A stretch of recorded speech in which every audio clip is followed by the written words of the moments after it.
Today's yoga story is about Trikonasana, triangle pose.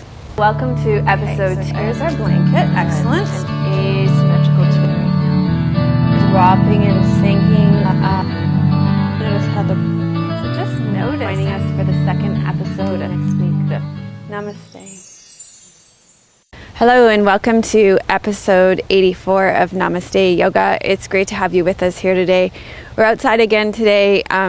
It's a little windy, so hopefully the sound's okay for you and it's not too bad. I want to thank everybody who has liked us on Facebook. You can go to Facebook and search for Namaste Yoga and join our page there. We've had a lot of people joining us. And I also want to thank all of you who watch each week. We've had a huge jump in numbers viewing this podcast each week. So there are about 22,000 of you viewing this yoga class every week, doing the class, every month. We'll get there every week. That won't be a problem. And I want to thank all of you who donate to Namaste Yoga, making the cost of the production possible. I want to say a special thank you to Ivy. She says, "Dear Dr. West, I've used your programs all month. I love them. I enjoy you. Thank you so much for being a calming and strengthening influence. I don't have much money, but I have decided to donate $15 a month for every month that I continue with these classes.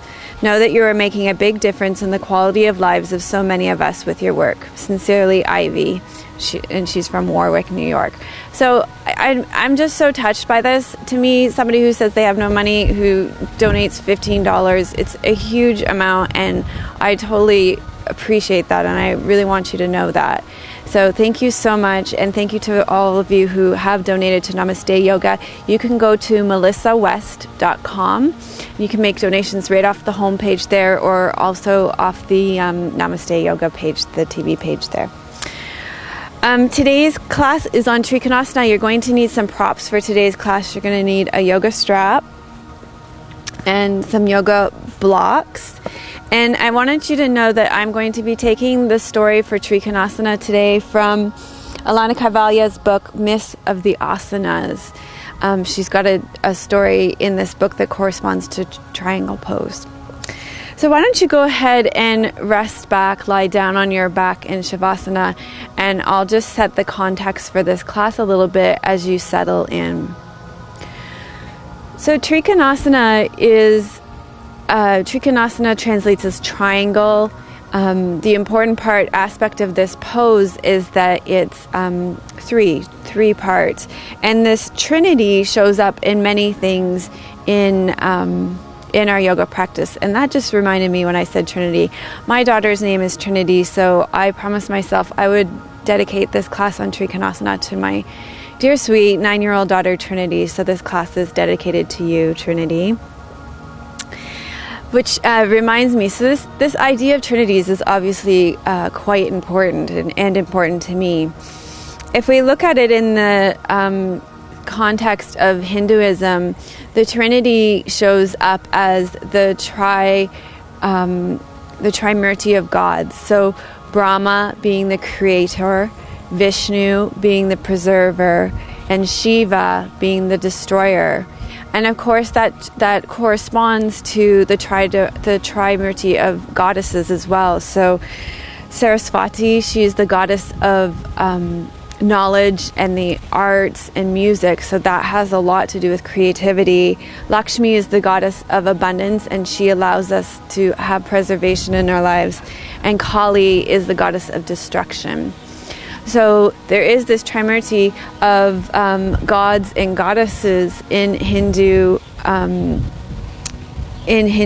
mythology. It also relates to something called the gunas in yoga practice, in our yoga practice, and in Ayurvedic medicine especially. It's the gunas of rajas, sattva, and tamas. And rajas is that kind of invigorating, fiery, get up and go energy. Sattva is the calming, very equilibrium, a place of equilibrium. And tamas is that more inert quality. So neither one of these is better than the other. We, of course, need that rajasic quality to get up and get going in the morning, and we need that tamasic activity to wind down at the end of the day. So we need these different energies at different times of the day. One of the original places that I studied was with Esther Myers in Toronto, and she comes out of the teachings of Vonda Scaravelli, and they worked with a philosophical trinity as well. Everything that they focused on was grounding, breathing, and spinal elongation. So that's another important trinity in practice. When we look at Ayurvedic medicine again, we also have the tridoshas of Vata, Vata being the wind dosha, which is plentiful here today. Pitta being the fire dosha, and Kapha being the water and earth dosha. So another trinity that exists. Of course, yoga is all about that trinity of the mind, body, and spirit coming together. We can also look at the trinity of earth, space, and heaven. And then, of course, birth, life, and death.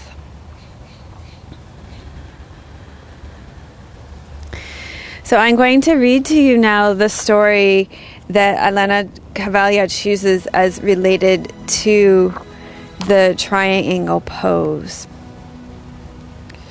A powerful demon named Mahashasura had been wreaking havoc upon the gods and goddesses in heavens, threatening to overthrow them. He managed to distract them constantly from their duties, turning their attention instead toward worldly and unlasting pleasures. Mahashasura, I knew this is a very hard name for me to say. Mahashasura's depravity was distressing Shiva, Brahma, and Vishnu, the sacred trinity in charge.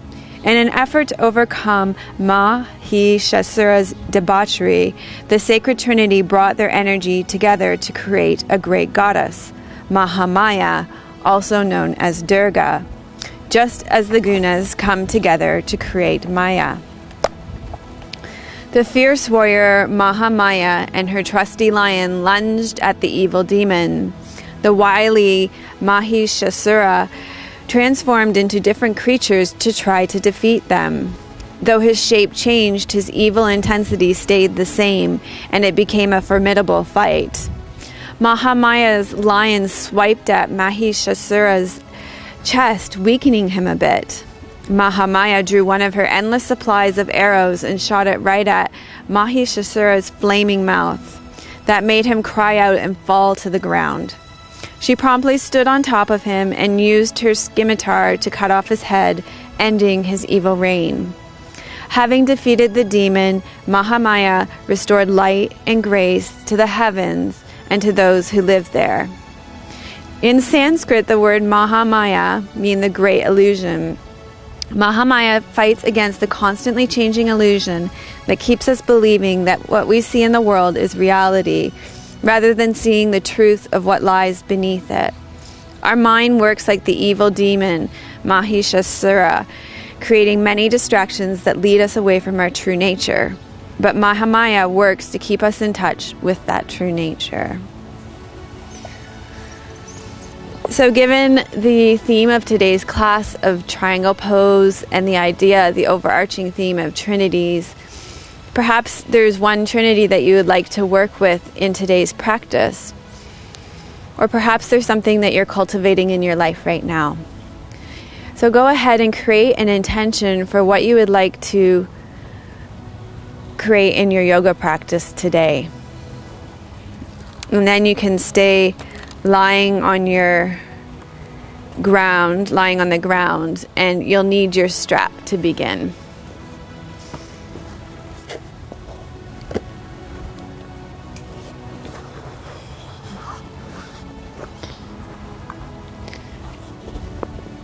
Okay, so go ahead and hook your strap up around your right foot, and we can use that concept of rajas, sattva, and tamas to find our edge in a posture. You're going to draw your right leg in.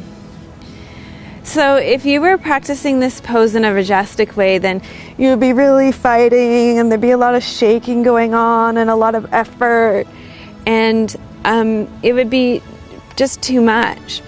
If you were practicing it in a tamastic way, it would be kind of like, why bother? Why are we doing this?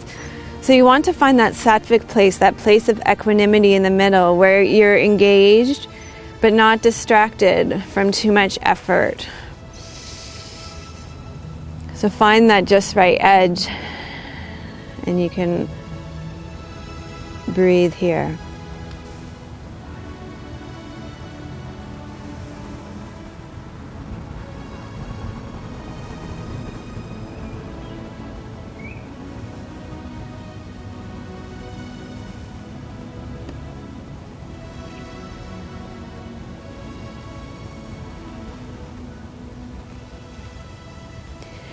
And then you can open your right leg out to the side here.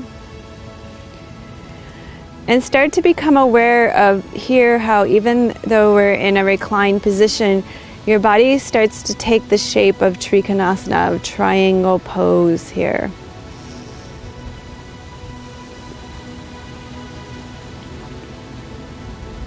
And check in too, is this position too Rajas, is there too much energy here? Is it tamastic? Is there not enough? Or are you in the sattvic equilibrium?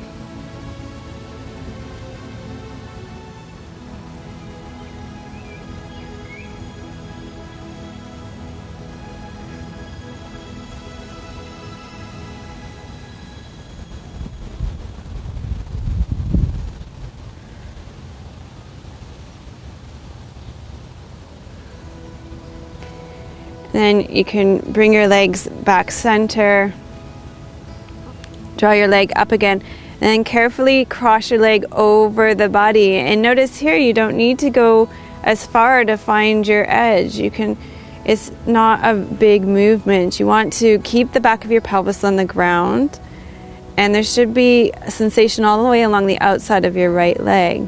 So if you're not feeling that, just check in to see if you've let your leg fall too much. You can draw it in a little bit more. Let your shoulders be heavy on the ground.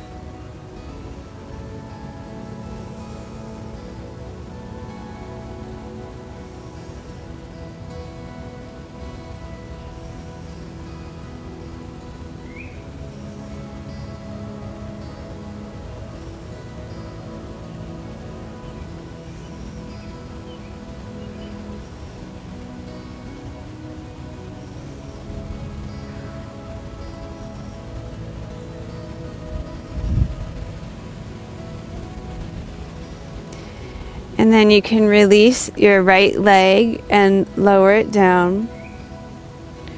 And take a moment here to feel the effects of your posture. So in each posture there's this idea of a beginning, a middle, and in the end. And a lot of times I don't think we take a lot of time to notice the end of the posture, the effect, what happens when we're done. And then you can hook up your left foot and draw your left leg in.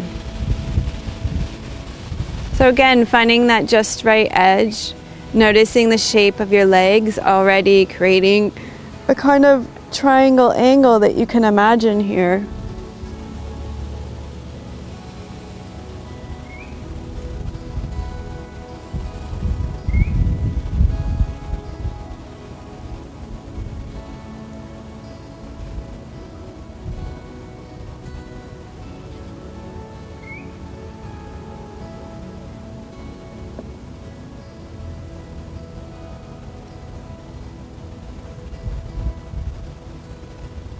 So then we go back into that state of creating a pose, and you start to open your leg out to the side. So here you're building, you're creating. And then when you arrive at that just right spot, now it's all about sustaining the pose, staying present with the physical sensations in your body, noticing your breath.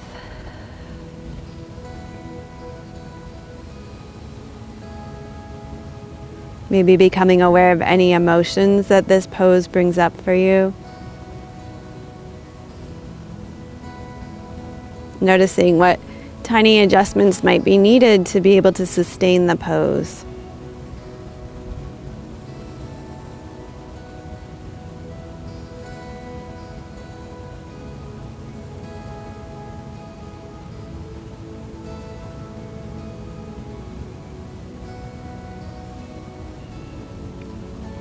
And so this part of the posture comes to an end, and you're going to slowly bring your leg back center. Keep your left leg drawing in as you cross it over your body now. Again, notice how the legs here, they actually resemble revolved triangle pose. If you were to kind of imagine yourself flipped up standing, it's almost like revolved triangle pose here.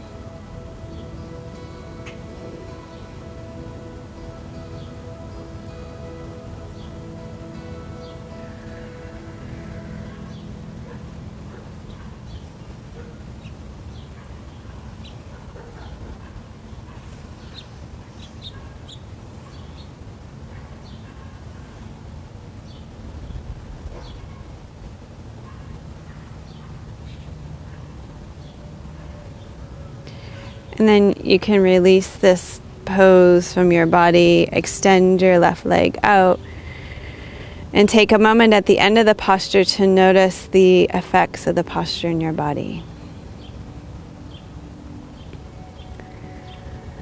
So in the next posture, we're going to work with keyhole pose, and we're going to work with the trinity of breathing, grounding, and spinal elongation that I told you about, that we worked with all the time when I studied at Esther Myers. So bend your knees and place your feet flat on the floor. Cross your right leg over your left leg, and then draw your left leg in. Okay, so this one is, the trinity here is breathing, grounding, and spinal elongation. So notice, am I grounded? A lot of times, I can't even do it anymore, but a lot of times I see people with their heads up and their pelvis is really rolled up off the ground here. So let go a little bit. Let the back of your pelvis rest on the ground. That's one aspect of grounding that needs to happen. Another aspect of grounding is that your shoulders should be heavy on the ground. And you know, if that can't happen because it's too far out here or something for you, too much tightness still in the body, then use your strap. Hook up your strap. Make your arms longer through your strap. Your shoulders should be heavy. The back of your head should be heavy. So all these parts of your body that are connected to the ground are grounding. And through that, your spine can be long. If your tail's lifted up off the ground, then your spine can't be long. If your neck is hyperextended like this, I see this a lot, then your spine can't be long. So grounding through your back body here, breathing and becoming aware of your spine elongating.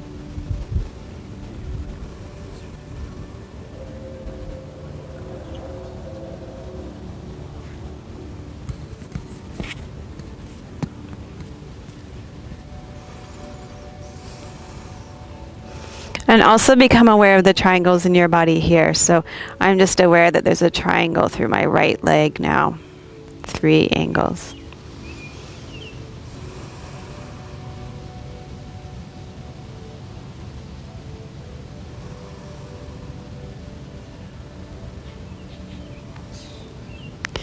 And then release this side from your body, uncross your legs. And again, take a moment to pause. Feel your practice. And switch sides, cross your left leg over your right leg. And draw your right leg in. Reach through. Hold on your hamstring. Shoulders heavy, back of your neck, back of your head heavy. Let the parts of your body that are on the ground just dissolve into the ground, especially the back of your pelvis.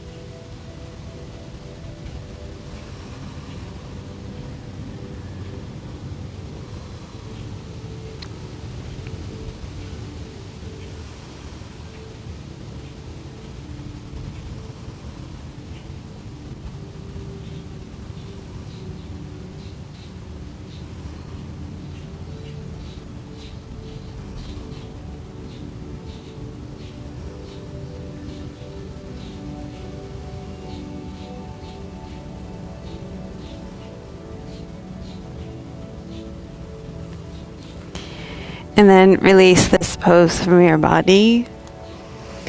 Okay, what's next? All right, come up onto all fours.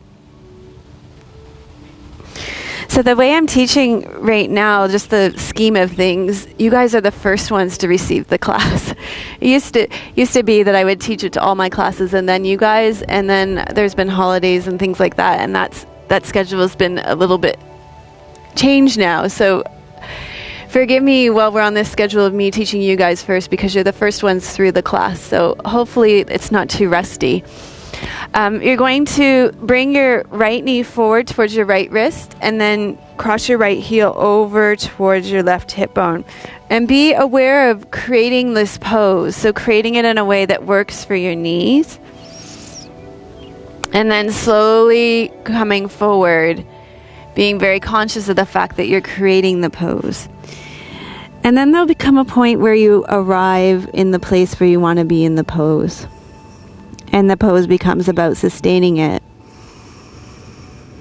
And so we sustain the pose through our attention, through our single-pointed attention on the sensations in our physical body, on our breath, on what's happening in the present moment, as opposed to our mind wandering.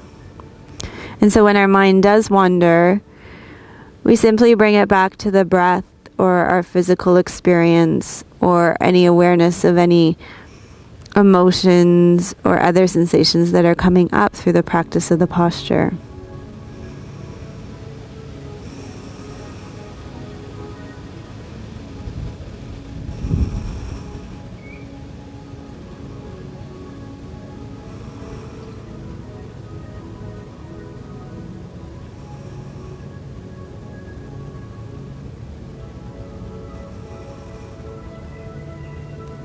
Be aware of how your breath moves your body as you sustain the pose.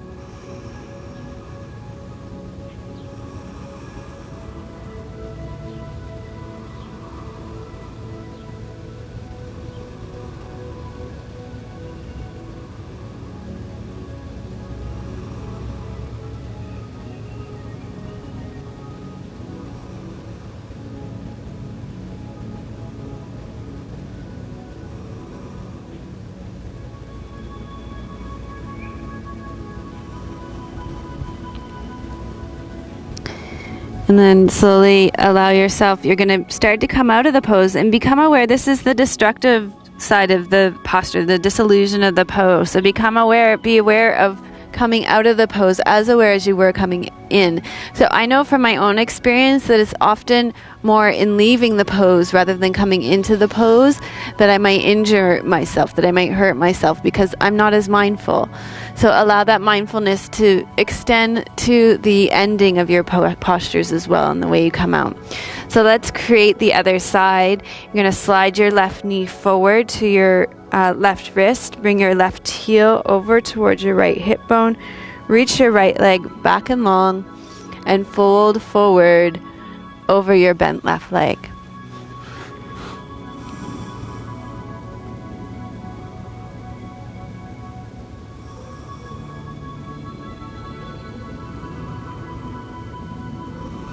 So now you're in this part of, this is the Vishnu or the Lakshmi part of the pose. This is the preservation of the pose, being present. This is the sattvic quality where we're sustaining an equal balance, something we can stay with, something that keeps us engaged.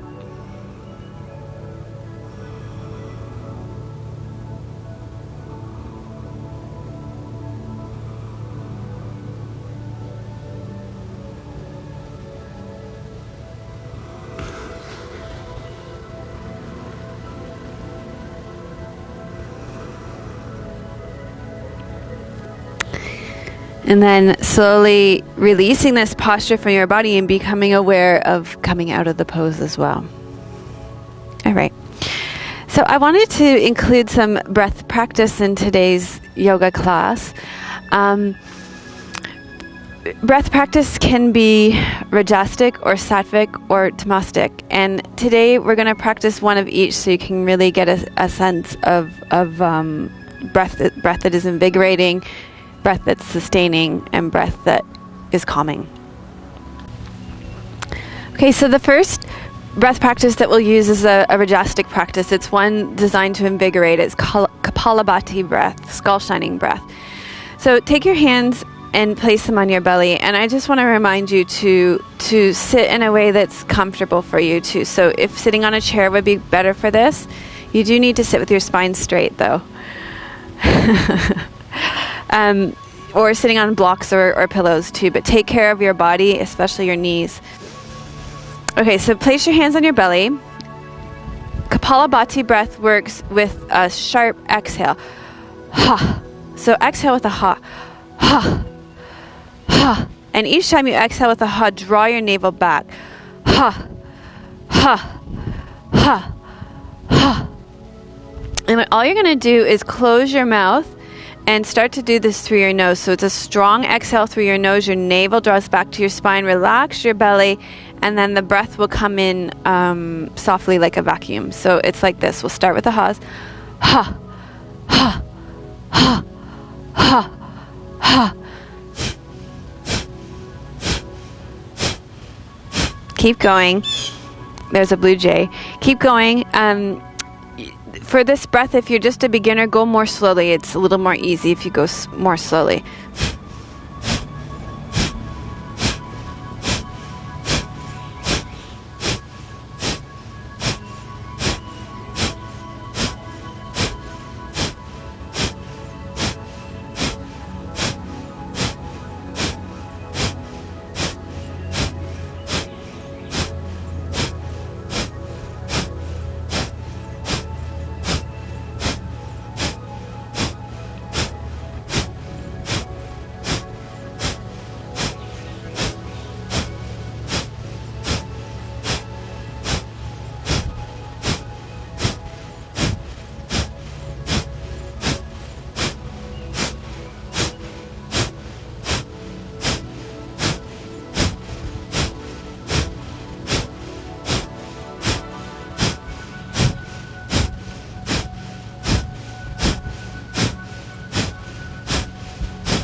Big, huge inhale. Big, full exhale. Breathe in part way and suspend your breath if that's safe for you.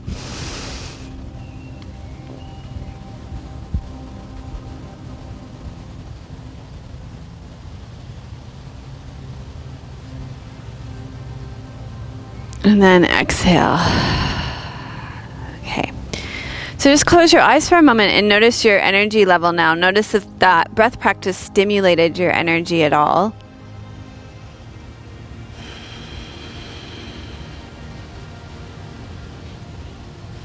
Okay, and then you can open your eyes. So I just want to say too that today is a very kind of rajasic day. There's a lot of sun, which brings a lot of energy, a lot of prana, and then this wind blowing up stimulates a lot of energy. So the quality of the day is quite rajasic today. Okay, I want to leave the balancing breath for the end, the sattvic breath. Let's do the cooling breath now, the one that's going to calm things down. So if there's too much fire, we would want to do a calming breath. So we're going to use Satali breath. This breath is great on a really hot day.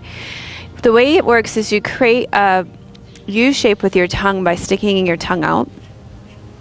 And you're going to breathe in through that hole. Now, some people are tongue-tied, so not everybody can do this. So if that's the case, then you're going to create a shape with your mouth like a hole, as though you're breathing in through a straw. So you breathe in through that U-shaped hole with your tongue, and then you'll place your tongue in your mouth and breathe out through your nose. It looks like this.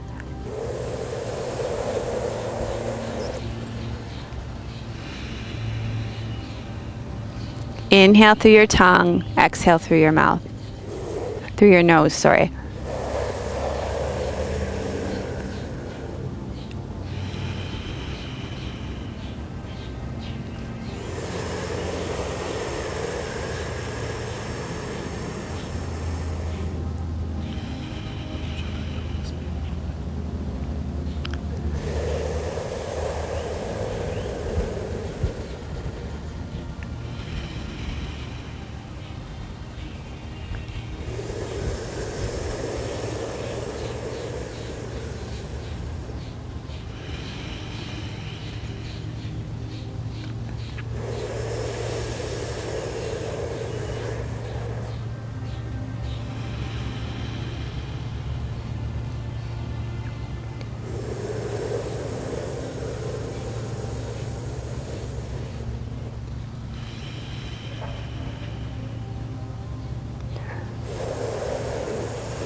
Good, and then just close your mouth, bring your tongue back into your mouth and breathe normally, and just check in with the quality of your energy now. Been slowed down a little bit, calmed down a little bit.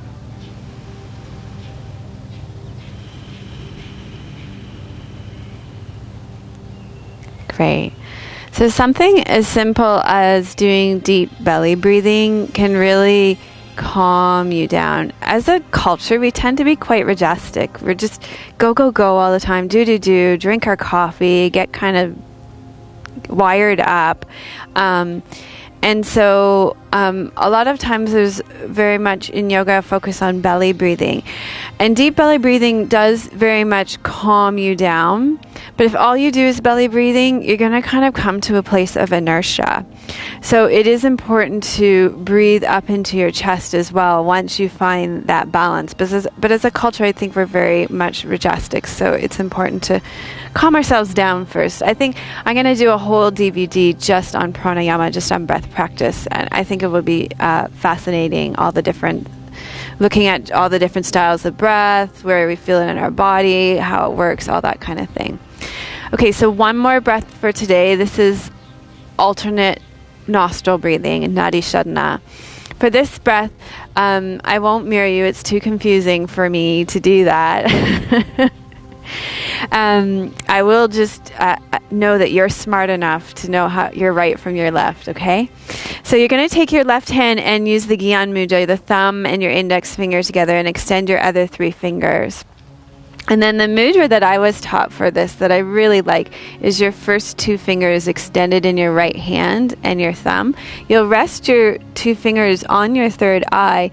Use your thumb to close your right nostril, and then breathe in through your left nostril.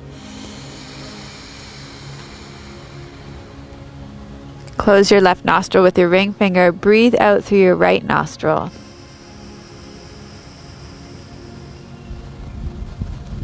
Breathe in through your right nostril.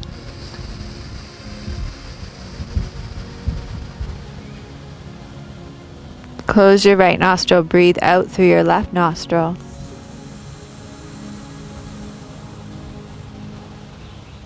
Breathe in left.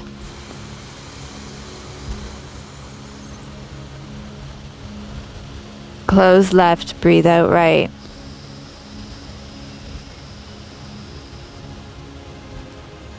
Breathe in right.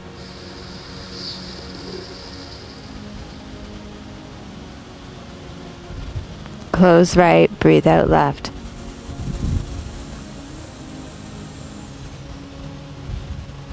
Breathe in left.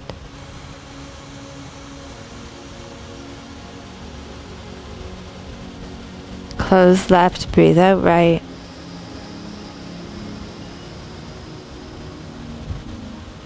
Breathe in right.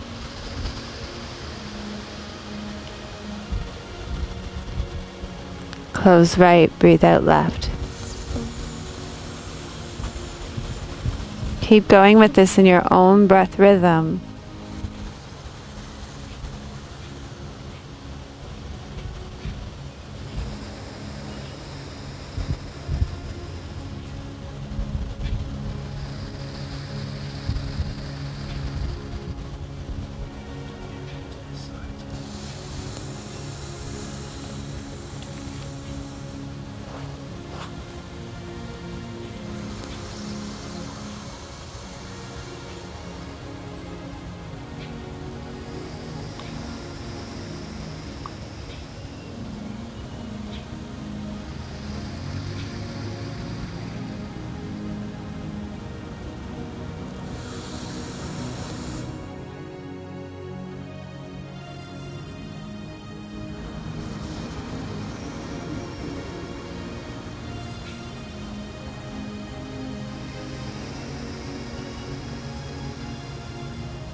And lower your right hand down the next time you breathe out through your left nostril. And breathe through both nostrils now. And feel the effect on your body. And just notice if for you, if that has a balancing effect. Okay. All right. So that breath is very balancing. It balances the sun and the moon channels in your body. So the left side of your body is your moon channel, the more feminine side of your body. And the right side of your body is the sun channel, the more masculine side of your body. The moon channel is more calming. The sun channel is more invigorating. So, this is not a hard and fast rule. I can say I've had people in my Phoenix Rising yoga therapy sessions describe their right side of their body as feminine and the left side of their body as masculine. So I think it's kind of maybe a majority thing, but that a lot of times you may experience it differently in your body, that's completely normal too.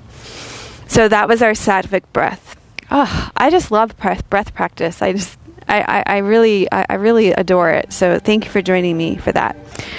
Okay, so in honor of Durga, I love goddesses too. So the story that we told today was of Durga on her tiger. Mahamaya was her name in this story, destroying evil once again, protecting the world, bringing balance in the world.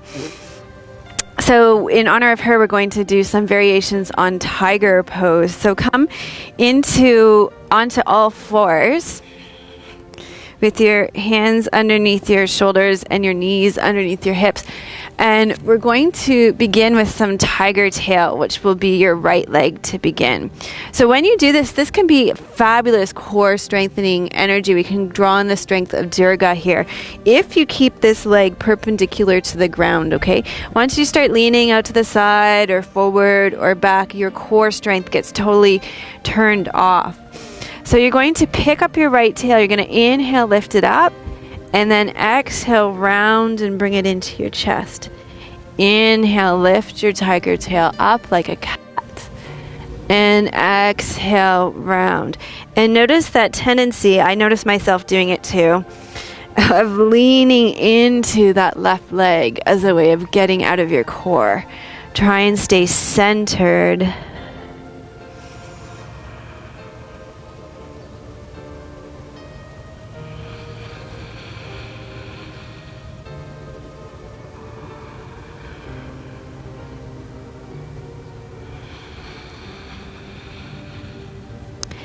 And then you can put your right tiger tail down, and we'll do that on the other side. So you're going to use your left leg as your tiger tail now. Exhale, round up through your back, draw your knee in, and inhale and arch your back, lift your tiger tail up. You could also do this on your forearms if your wrists bother you, or you can use the position that I've got my wrists in.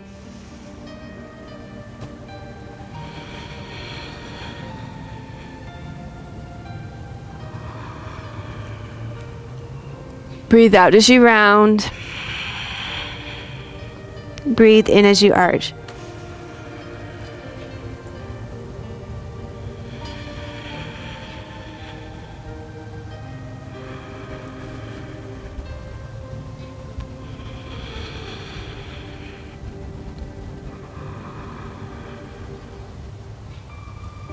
And then bring your hands and legs back. So that was a little bit of tiger tail. Now we're going to do some tiger balancing with breath. And the way this works, you think about, even in this story, it was very much like this, that Durga's tiger was the one that was reaching out with his tiger claws and destroying evil. And I always think of this like this quiet roar. You're going to breathe in through your mouth and reach your right arm and your left leg. So it's like this. And imagine you're like a tiger giving your warning. And do the other side as well. And go back and forth. And picture Durga on her tiger. Riding her tiger, destroying evil. Destroying all our illusions so that we will only know truth.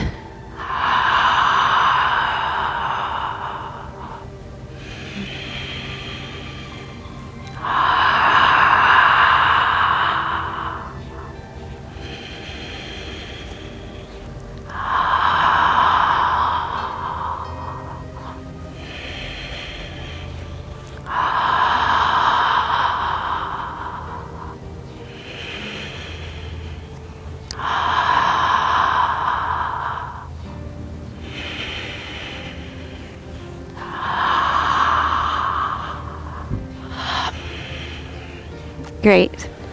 Good. Okay. So I'm kind of glad that Durga got to share this class with Trikonasana. All right, let's prepare our legs for Trikonasana. Here's where you'll use your blocks if you have them. It's funny, can you see how uneven the ground is here compared to inside? It's nice because then your foot can really hug the earth. It's really nice. So you're going to place your blocks in front of you. Place your left foot between the blocks. You may not need the blocks. We're just, I'm just a real person doing real yoga. So that's our tagline here, real people doing real yoga. So definitely use props to assist you. You're going to tuck your right toes under at the back and straighten out your legs. So it might even feel good to come up a little bit higher here. And I like this version of Parsvottanasana where both your toes are pointing straight forward. Create some really nice alignment in your hips.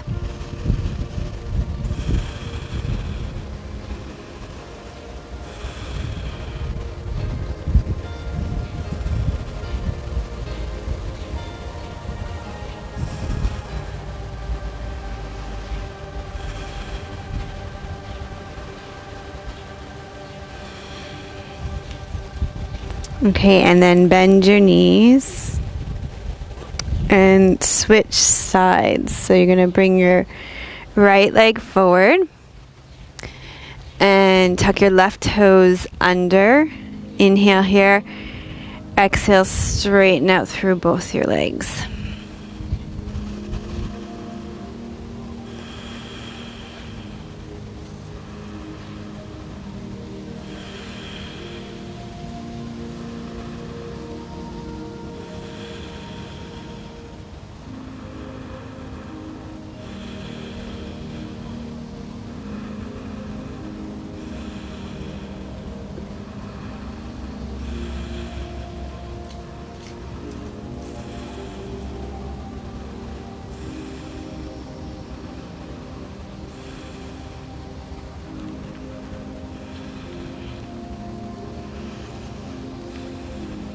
Okay, and then bend both your legs. All right, how about, I like setting up triangle pose coming from down to up versus that whole standing sequence of it. So let's create it from down to up today. You'll only need one block for this. Bring your left leg in front of your right leg. And you'll tuck your right toes under again, straighten out through both of your legs. Turn your right toes out so your back foot's on an angle. Okay, so men, you want to line up heel to heel. Women, you want to line up backwards. Men, heel to arch. Men, heel to arch, yes.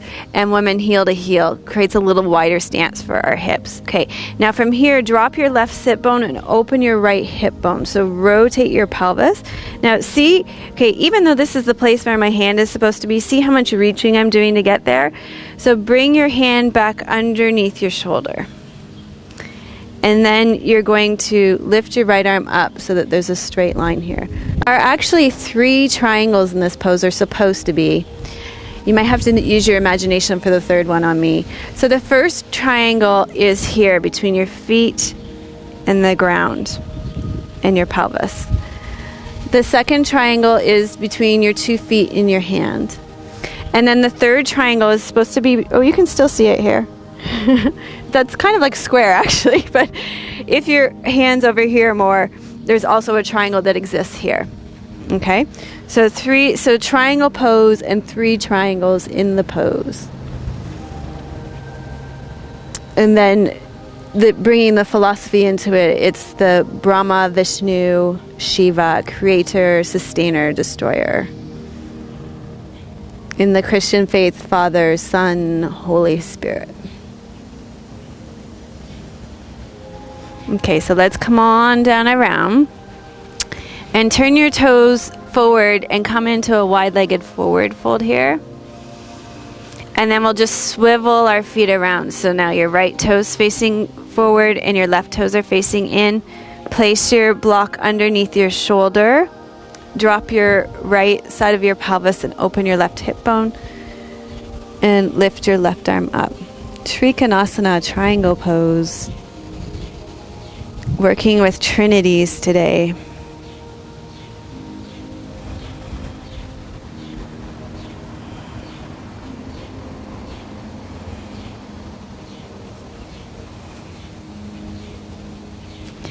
Can you hear the birds? We have so many birds. It's because we feed them. And there's a baby. The babies are very loud right now because they want to be fed all the time. They're in the creation phase. They're not in the sustaining phase.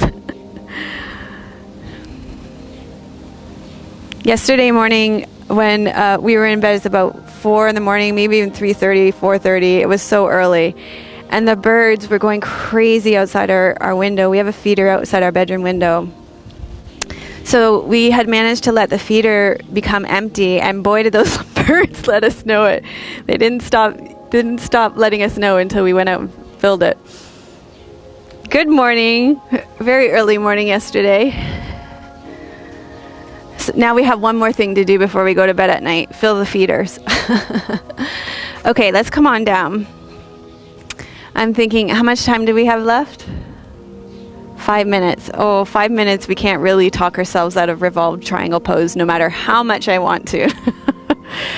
Okay, Pavriti Trikonasana, my favorite posture. Okay, are you ready? I'm ready. We're doing this. Take your left foot forward. Use the block under your right hand. Tuck your right toes under. Straighten out through both your legs. What you're going to do now is drop your right hip bone and open up to the left side. So you're revolved. You're turned towards your left leg now. And adjust your block. I'm wondering if it might be easier for me if I lift my block a little bit more. Oh, way easier. Way nicer.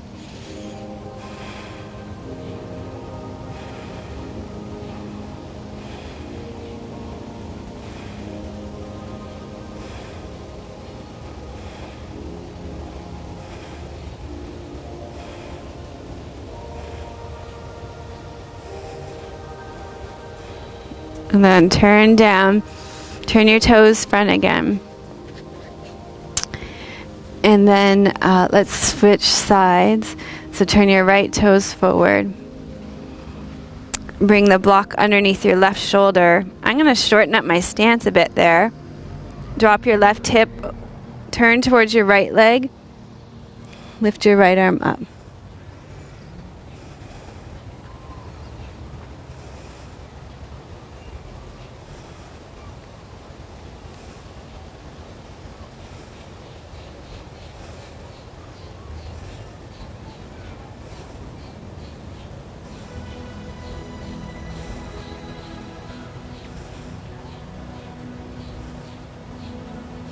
Okay, and then come on down.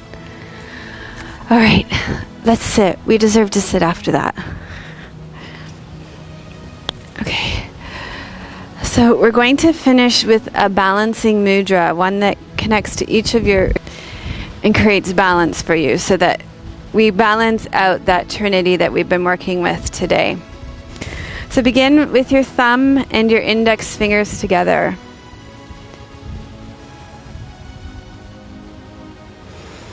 The thumb and your index fingers represent your root chakra, and it helps to move energy into your legs and your lower body. It allows you to be calm and concentrated. So kind of tamastic in its quality.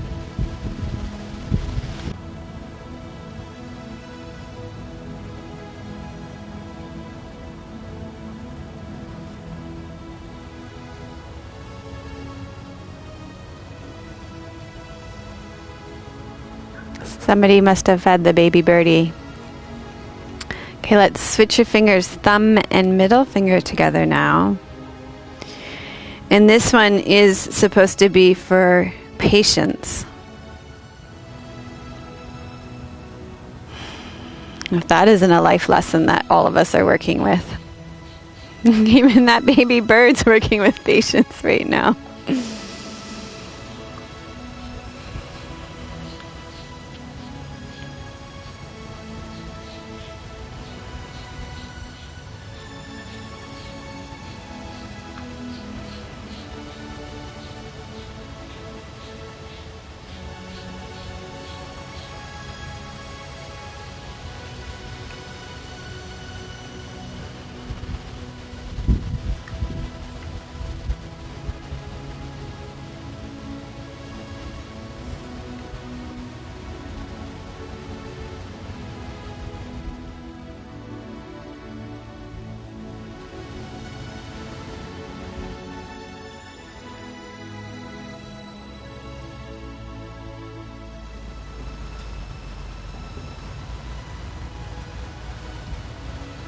And switch fingers, thumb and ring finger together now.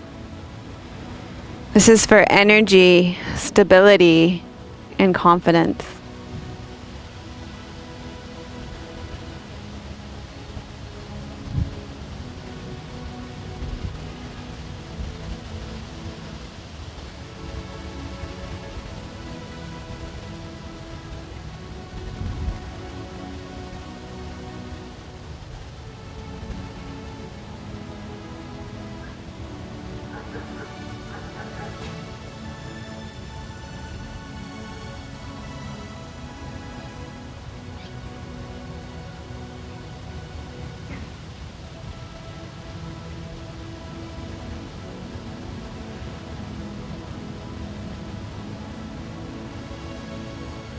You can feel the more majestic quality of that mudra.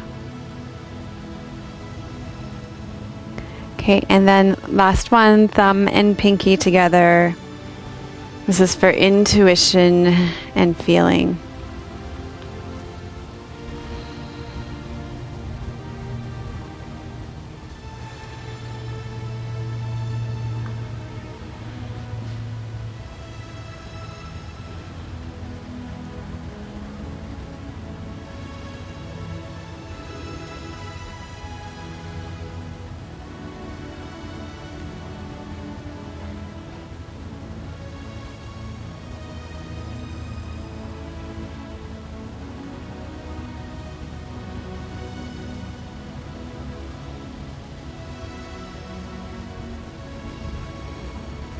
And then bring your hands together in the namaskar mudra. Thank you for joining us for episode 84 of Namaste Yoga. Be sure to like us on Facebook and join in the conversation. To me, teaching should never be a one-sided delivery. It should be a two-sided conversation. So I so appreciate your feedback and your letters. You can always email me at info@melissawest.com. I just love hearing from you and your feedback on the show. So thank you so much for all 22,000 of you who are joining us. Namaste.